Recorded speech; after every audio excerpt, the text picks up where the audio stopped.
आदाब, मैं हूं अंजर आफाक और आप देख रहे हैं मिल्लत टाइम्स।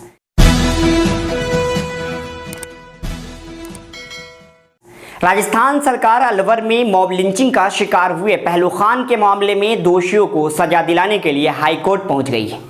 राजस्थान सरकार की तरफ से राजस्थान हाईकोर्ट में इस संबंध में अपील दाखिल की गई है।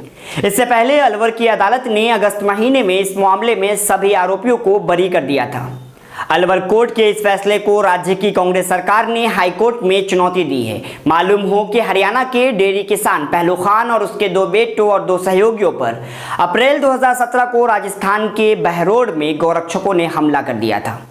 उस समय पहलू खान गायों को ले जा रहा था। भीड़ की पिटाई के 2 दिन बाद पहलू खान ने अस्पताल में इलाज के दौरान दम तोड़ दिया था। इस घटना का वीडियो वायरल होने के बाद राष्ट्रीय स्तर पर इस घटना को लेकर आक्रोश फैल गया था। Additional advocate general major RPC ने इंडियन एक्सप्रेस को बताया कि पहलू खान मामले में निचली अदालत के फैसले के खिलाफ सोमवार को राजस्थान हाईकोर्ट में अर्जी दाखिल की गई है। यह अपील राज्य सरकार की तरफ से गठित विशेष जांच समिति की रिपोर्ट सौंपने के 1 महीने बाद की गई है। रिपोर्ट में कहा गया है कि लिंचिंग के वीडियो को सबूत के तौर पर प्रभावी रूप से निचली अदालत में पेश नहीं किया गया। इसके अलावा कानूनी प्रक्रियाओं को भी सही तरीके से पालन नहीं किया गया। इस मामले की जांच पिछली भाजपा सरकार के कार्यकाल में हुई थी। उस समय वसुंधरा राजे हरियाणा की मुख्यमंत्री थी। इससे पहले 14 अगस्त को अलवर में अतिरिक्त जिला जज संख्या 1 के जज ने अपना फैसला सुनाते हुए सभी 6 आरोपियों को शंका के आधार का लाभ देते हुए बरी कर दिया था।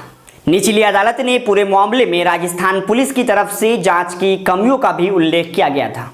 इस फैसले के बाद राजस्थान के मुख्यमंत्री अशोक गहलोत ने कहा था कि उनकी सरकार निचली अदालत के इस फैसले के खिलाफ अपील कर सकती है। गहलोत का कहना था कि उनकी सरकार का रुख साफ है कि प्रदेश में किसी भी तरह की लिंचिंग नहीं होनी चाहिए।